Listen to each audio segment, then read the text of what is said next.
ഒരാൾക്ക് വളരാൻ കഴിയുന്ന ഏറ്റവും വലിയ സമ്പത്താണ് ക്ഷമ. ക്ഷമ ശക്തരായിട്ടുള്ളവരുടെ ലക്ഷണമാണ്. ക്ഷമിക്കാൻ കഴിയുക എന്നത് മനസ്സിൻ്റെ വലുപ്പമാണ്. പ്രതികാരം എളുപ്പമാണ്, പക്ഷേ ക്ഷമിക്കാൻ വലിയ മനസാക്ഷി കൂടിയേ തീരൂ. ക്ഷമ അവകാശപ്പെടാവുന്ന ഒന്നല്ല, അത് ദൈവസമാനമായ ധനമാണ്.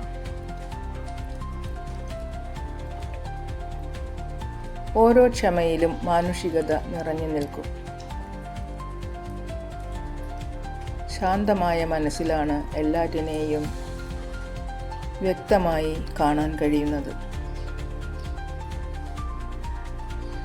ക്ഷമിക്കുക, മുന്നോട്ട് പോകുക, മനസ്സിൽ വെറുപ്പിനെ പിടിച്ചു വയ്ക്കാതെ ആഴത്തിൽ ജീവിക്കുക.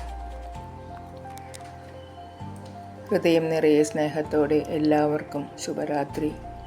Good night.